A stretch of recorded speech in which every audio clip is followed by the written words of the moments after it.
आज के सत्संग का एक एक क्षण हमारे प्रिय संत बचवानी जी के जन्मदिन के उपलक्ष्य में उनको और उनके परिवार को समर्पित है।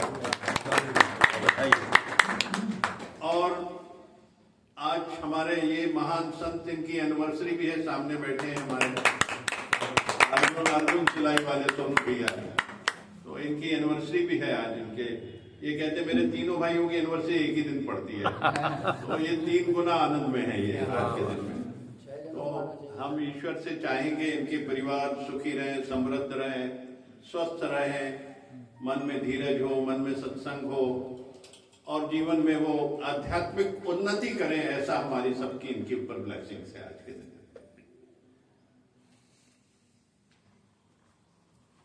किसी को पैदा किया,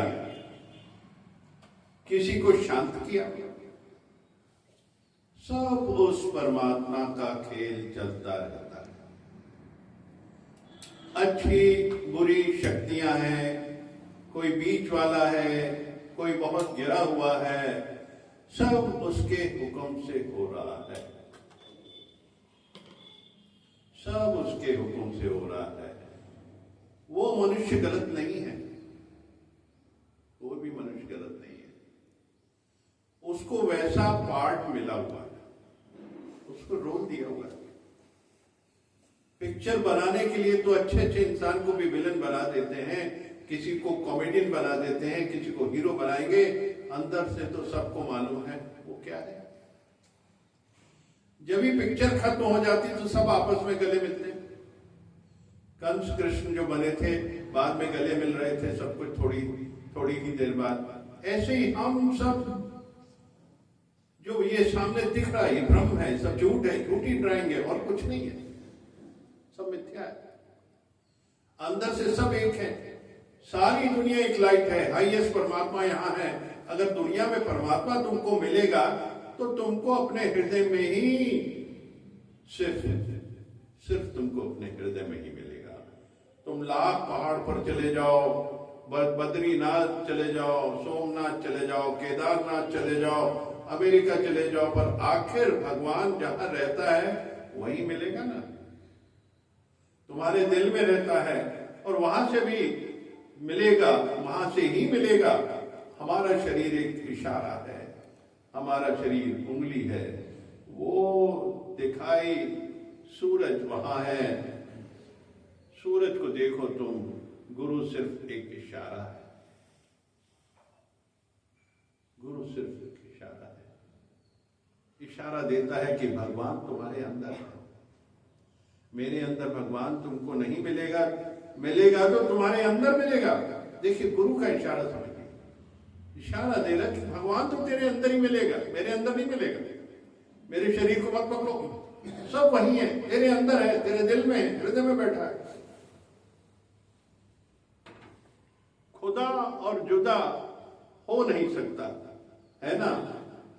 अगर हम सोचे कि हम गुरु को खुदा मानते हैं तो वो तो 1 घंटा सत्संग करके अपने रूम में चले जाएंगे तो जुदा हो गया ना। तो तुम मुझे जुदा वाला भगवान थोड़ी चाहिए, मुझे तो हमेशा साथ रहने वाला भगवान चाहिए, जो हमेशा रहे।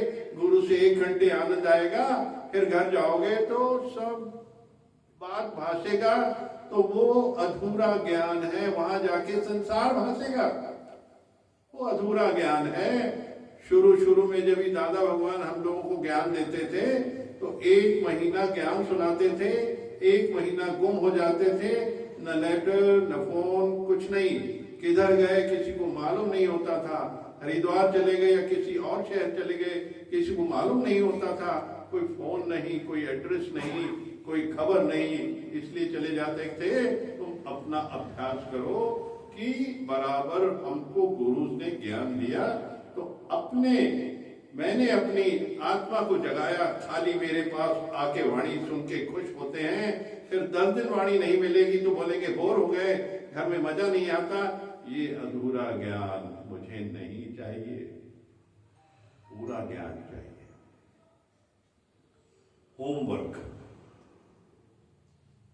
स्कूल में भी हम लोग को होमवर्क मिलता है कि घर जाके उसको स्टडी को रिवाइज करो, आप बिजी रहोगे, वरना घर जाके आप अन्यथा बाकी प्रपंचों में चले जाएंगे, इसलिए होमवर्क था।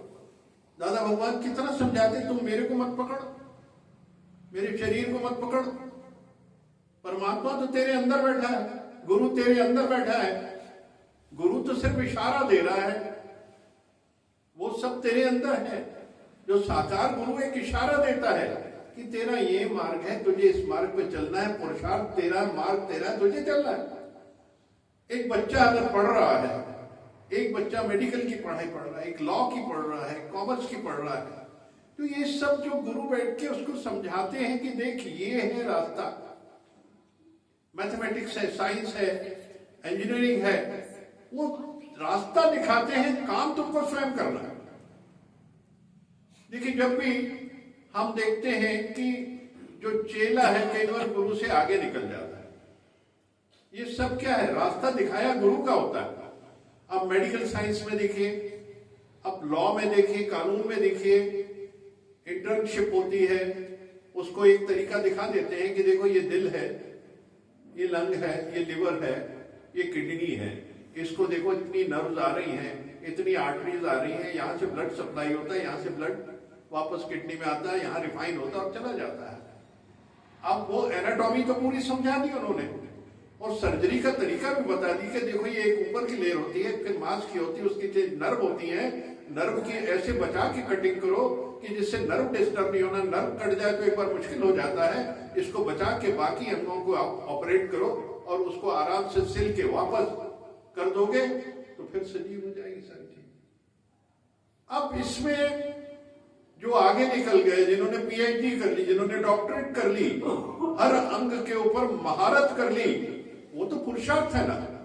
गुरु ने तो सिर्फ एक रास्ता दिखाया, भगवान बुद्ध को भी गुरुओं ने रास्ता दिखाया, पर उसने देखा कि मैं इससे और आगे जाना चाहता हूं, इस ज्ञान तक सीमित नहीं रहना चाहता, मुझे सीमाएं नहीं बांधनी है, मुझे और आगे जाना है। तो गुरु उसने इतना आगे बढ़े, उनका कोई गुरु बनने को तैयार नहीं हुआ,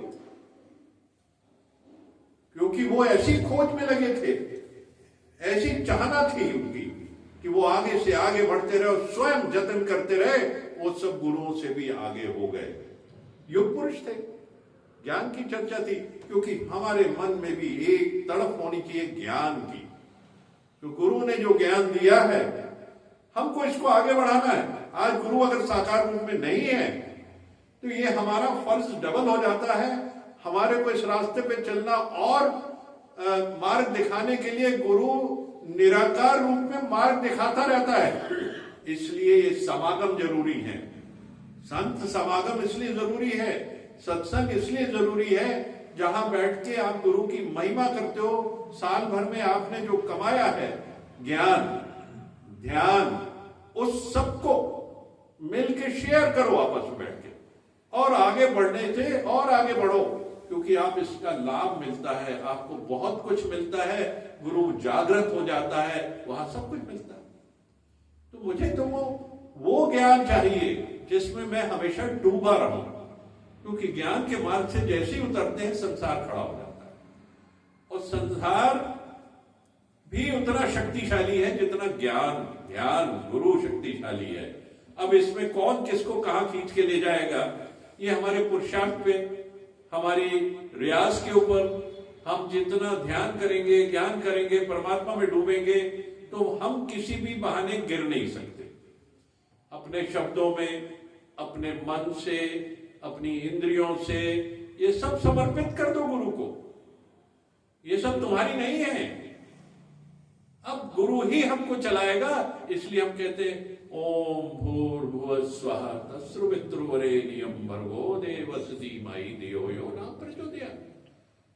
हे परमात्मा, हे युग शक्तियों, आपको प्रणाम है, आपसे सविनय निवेदन है, आग्रह है कि आप इस दिल में समा जाएं और मेरे को डायरेक्शन दे, मेरे को सब काम करने की मेरे पास मुझे अनुभूति दें, तो मैं वो सारा काम करूं जो आप मुझे डायरेक्ट करें।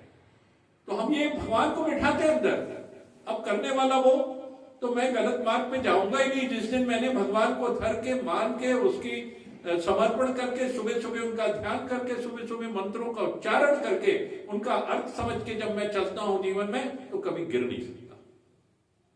क्योंकि गिरते समय परमात्मा उसी समय संभाल लेता है कि ये मेरा बच्चा कहीं गिर ना जाए। तो 2 मिनट रुक के हमको थोड़ा सा ध्यान करना चाहिए। कोई भी काम करें पहले गुरु को रख के, परमात्मा को रख के, निराकार को रख के अपने काम करना चाहिए। कभी भी गलती नहीं होगी, कभी भी जीव गिरेगा नहीं। इसलिए जस्ट वेट, इंतजार करो, परमात्मा को याद करो कुछ भी करने से पहले। और डर नहीं होना चाहिए, घबराहट नहीं होना चाहिए, क्योंकि वो परमात्मा हम सबके साथ है, वो गुरु हमारा हम सबके साथ है, हम कहीं भी नहीं गिर सकते। इतना हमारे को गुरु का सानिध्य करना है, गुरु में अपनी आस्था रखनी है, गुरु में अपना प्रेम रखना है, समर्पण रखना है, उनमें श्रद्धा रखनी, क्योंकि श्रद्धा ही गुरु है। हमारी श्रद्धा ही गुरु है।